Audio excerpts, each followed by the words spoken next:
জানি না কার মা নাই, কার আব্বা জান নাই, কে জানি রে মাও নাই, বাবাও নাই, কবরের বাসিন্দা হয়ে গেছে। আল্লাহ কত দূরে যায়, কত দূর খবর নেওয়া যায়।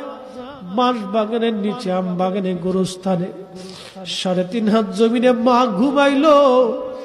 কত বছর পার হয়, মাকে বলতে পারি না মা খাইছনি। কতদিন পার হয়, আব্বাকে বলতে পারি নাই বাবা খাইছনি। এই মাহফিল যারা সাজাইলো তাদের বাবার কুল, মায়ের কুল। মাহফিলে যারা টাকা পয়সা, শারীরিক শ্রম আর মেহনত দিয়ে সুন্দর বাগানে যারা সাহায্য করলো, তোমার হাবিবের ঈদে মিলাদুন নবীর মাহফিল, আল্লাহ মেহেরবানি করে তোমার হাবিবের ইজ্জতের খাতিরে সবার আপনজনদের কবরগুলি জান্নাতের বাগান বানায়া দাও। আল্লাহ আমাদের জীবনের গুনাহগুলি মাফ করিয়া দাও। আমাদের জন্য উত্তম রিজিকের ফয়সালা করিয়া দাও। এই মাহফিল আগামী বছরের জন্য নিয়ত করলে এবং দিবে, সাহায্য করবে, সহযোগিতা করবে, আল্লাহ তাদের মনের মাকাসাদগুলি তুমি দয়া করে পুরা করিয়া দাও। আসমানি জমিনে হাওয়াই রুহাই বালা থেকে, আমাদের ছোট্ট বাংলাদেশের অর্থনৈতিক মন্দা থেকে, প্রাকৃতিক দুর্যোগ থেকে আমাদের ছোট্ট বাংলাদেশকে হেফাজত করো আল্লাহ।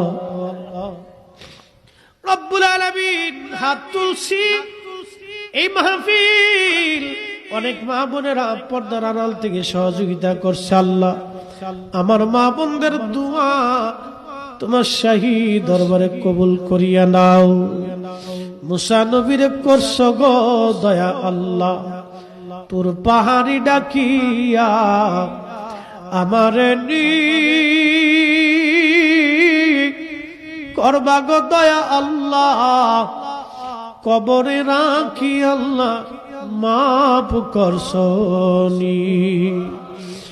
ইউনুস নবীরে করছ গো দয়া আল্লাহ, মাছর পেটেতে রাখিয়া আমারে নি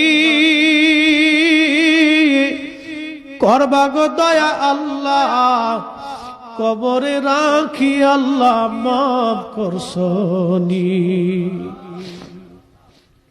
দুনিয়ার মানুষ যেই দিন কবর দেশে বিদায় জানাইবে গো আল্লাহ, কেউ সেই দিন আপন হবে না মালিক। তুমি রব সেই দিন আপন হইও, তোমার হাবিবকে আমাদের আপন বানায় দিও আল্লাহ। দুনিয়ার মানুষ যেই দিন ভুলবে, সন্তানাদি ভুলে যাবে, প্রিয়জনরা দুনিয়ার মোহে পড়ে ভুলে যাবে আল্লাহ। আপন কেউ হইতে চাইবে না, সঙ্গের সাথী কেউ আর হইবে না আল্লাহ। সেই দিন তোমার হাবিবকে আপনার আপন বানিয়ে দিও আল্লাহ।